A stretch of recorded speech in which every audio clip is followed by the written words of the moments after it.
एक पशुपति अस्त्र होता है, एक पशुपति व्रत होता है। पशुपति व्रत का वर्णन देवादिदेव महादेव की ये पवित्र कथा वर्णन कर रहे हैं। पशुपति व्रत आप लोग तो करे हुए हैं व्रत, फिर भी गलती ना हो, उसके स्मरण में रहे। पशुपति व्रत का महत्व, ये जितने भी पत्र आप लोग भेजे हो, इन पत्रों में जो आप लोगों ने लिखा है, इन पत्रों में पशुपति व्रत का वर्णन सब माताओं ने करा कि हमने पशुपति व्रत करा उसका फल क्या हुआ, हमने पशुपति व्रत करा उसका फल क्या हुआ। पशुपति व्रत करने का तरीका, कढ़ैया में प्रसाद बनाओ, भगोनी में प्रसाद बनाओ तो उतना बनाओ जितना प्रसाद मंदिर में ले जाना है। इतना सारा प्रसाद मत बना लेना कि आधा घर में छूट जाए, आधा मंदिर चले जाए ना। प्रसाद के 2 हिस्से हो जाएंगे। 2 हिस्से हो गए तो वहाँ प्रसाद की कोई महत्वता नहीं है, वहाँ प्रसाद की कोई मूलता नहीं है।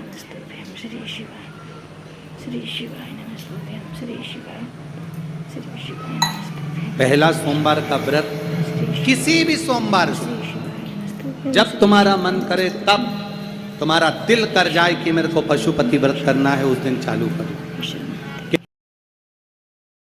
भगवान शंकर की पहले सोमवार को जो पूजन कर रहे हो, बड़े आनंद के साथ आप करिए और शाम के समय पर 6 दिए प्रसाद का भाग सब लेकर मंदिर में जाइए। 6 दिए को मंदिर में रखिए, 6 दिए मंदिर के अंदर उतार दो, थाली में एक भी दिया मत रखना। 6 जमीन पर रखकर प्रसाद के 3 हिस्से कर दो। 5 दिए प्रज्वलित कर दो, शिव जी की पूजन करो, आराधना करो, बाबा से विनती करो, बाबा आज मेरा पहला पशुपति व्रत है। बाबा को निवेदन कर कर एक बिना जला हुआ दिया थाली में वापिस रखो, प्रसाद का एक हिस्सा उठाकर थाली में वापिस रखो, शिव जी की आराधना कर कर चल दो। आराधना कर कर अपने घर पर आइए।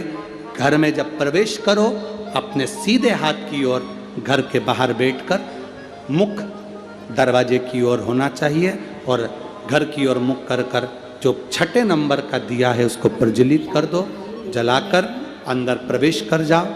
भोजन करने से पहले जो प्रसाद का एक हिस्सा लेकर आए हो उसको पहले खाओ, फिर भोजन करो। अपने प्रसाद में से किसी को प्रसाद नहीं देना है, चाहे बच्चे हों चाहे बड़े। एक हिस्सा जो तुम लाए हो वो स्वयं खाओ और फिर भोजन करो। ऐसे 5 व्रत करना है। बीच में कोई अड़चन आ जाए छोड़ दो, कहीं जाना पड़ जाए छोड़ दो, कोई 23 त्योहार आ गया छोड़ दो, अगला कर लो। पर 5 व्रत एक ही मंदिर में हो, एक ही मंदिर।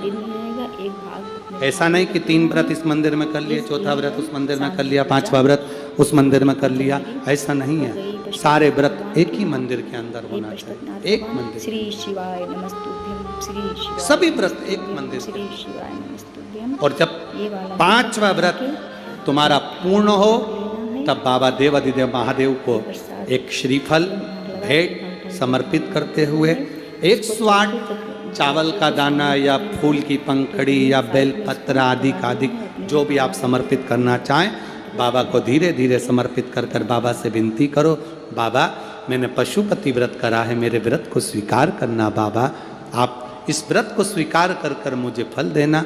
अपने घर पर आकर दिया जलाकर अंदर प्रवेश करना।